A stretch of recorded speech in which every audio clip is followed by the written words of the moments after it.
Want an edge for betting the Super Bowl? Click the link in the description to download VSiN's free betting guide.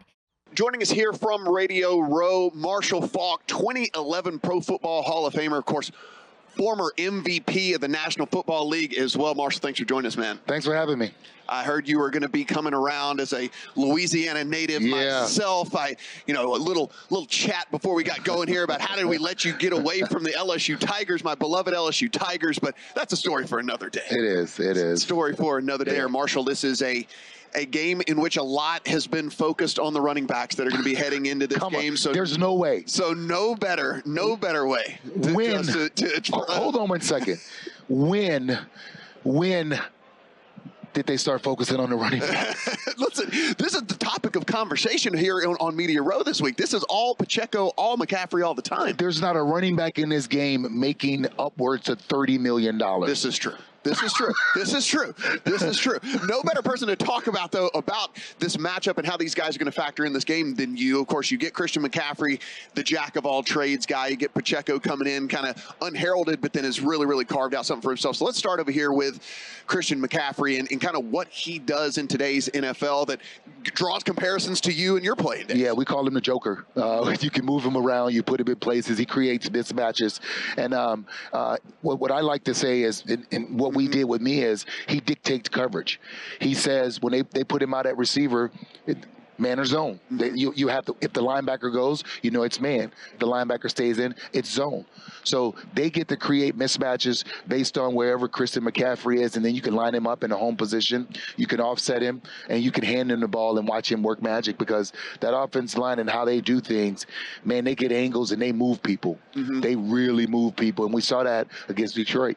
So when Kansas City takes the field, how did teams try to neutralize you? There was no stopping you, right? But so how did teams try to neutralize you, and how do you think that they're going to try to neutralize Christian McCaffrey? Yeah, they're going to. Spags is great at it. He's always disguising, dropping extra guys in the box, and he doesn't let you know who the extra guy is. So therefore, what it's going to take is it's going to take the patience by Debo, the patience by Ayuk, the patience by Kittle, and the passing game of figuring out where the extra guy is dropping in to stop the run game. They always want to make sure they contain the edges, and then they're going to force them to cut it back, and hopefully they have a guy that can make. Hopefully they have some guys who can make tackles. And Kansas City has done a really good job at bending but not breaking throughout the game. Do we think McCaffrey has a bigger role running the ball in this game or receiving, or do you think that this is just going to take? They're going to take what the defense gives them. I think he's going to have a big role in both. But the question is, when they take him away, can Brock Purdy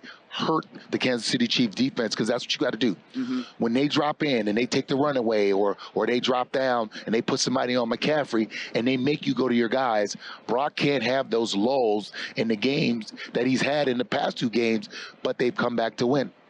So let's go to Pacheco on the other side here. If there has been any sort of weakness for this 49ers team, even over the course of the season, if you look at the stats, it's kind of been the run game, but certainly in the playoffs, giving up over 6 yards a carry to the Lions as well. Do you expect a big game and a healthy dose of Pacheco early here from the Chiefs? I expect Andy Reid to do exactly what he's done all playoffs, which is out of characteristics for him because he loves throwing the ball. He's going to hand the ball off. His offensive line protects Patrick Mahomes better when they're running the football. Those guys, you can't just have them dropping back, throwing the ball 40, 50 times a game. If they can run the ball, and Pacheco, I mean, nobody runs more violent and more hard. Pound for pound, he's throwing it around, man. As a running back, do you love all these things about him? He runs like he hates the ground. Hey, man, pound for pound, like, he takes it on. He takes on the ground. That's what I'm saying. Like, he's an angry runner, and he's not a big guy. But effectively, they run the ball, and they can move people as well. So I'm looking at, trying to handicap this game and figure out things where they're going to go here. If the Chiefs don't have success on the ground, if Pacheco, for whatever reason, if this 49ers team saw something on tape or the line isn't getting the blocks they need, do you still find a way to success here for the Chiefs if Pacheco doesn't get going? Because, again, there hasn't been a ton of, explosiveness from the receiving position for Mahomes this year. Yeah, it's I am amazed that Kansas City is here because of the drop ball situation that they've had. But I also looked at it like, well, they were open. Yeah, that's true. The guys were open. Yes, yeah. And to bang off their hands, they had to be open in the first place. They were open, yeah. and Mahomes did deliver the ball. So when I look at that, that's been their issue. If you take away the run game, there's no way you can double Travis Kelce and take away the run game. It can't happen. That's the uniqueness of having a tight end as your main focal point, because the play action, those guys have to react to the run, and if they play action it and he gets behind you, he's proven that he can beat you by himself if the rest of these guys don't even participate. I don't have to ask you what you think about Patrick Mahomes, because everyone seems to have the same opinion on Patrick Mahomes. But let's go over to the Purdy side of things. Do you feel like the criticism of him has been fair? Do you think that he does put the ball in danger, it seems like, a little bit more than maybe he should? But what do you feel about him overall heading into the Super Bowl? Listen, I don't think it's him putting the ball in danger. I think he has confidence in the guys that he's throwing the ball to. Okay. And that's it. They come down with the ball.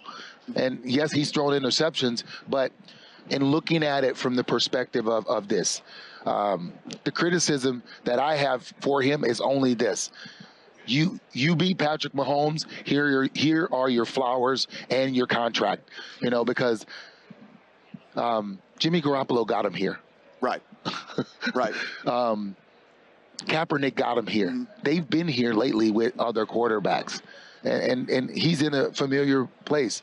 That's all he has to do is go out and deliver the ball and play the game the way that he's been capable of and not make the mistakes. But that other guy don't make a lot of mistakes over him.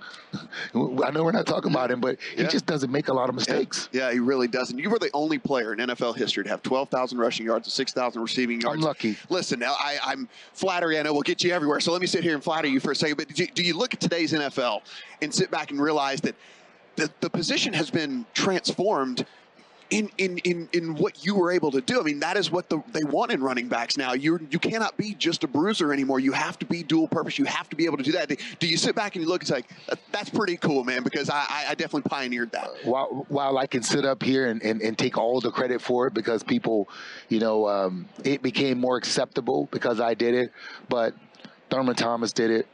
Roger Craig did it. Ronnie Harmon did it. Like, there was guys before me who was doing this. It wasn't looked upon as something that you wanted to do with your running back. They didn't throw the ball enough to add the running back getting 5-6 catches a game. Right. We weren't throwing it that much back when I first got in the 90s. I mean, there wasn't many guys catching the ball out of the backfield. To have 20, 30 catches in a season, that was great.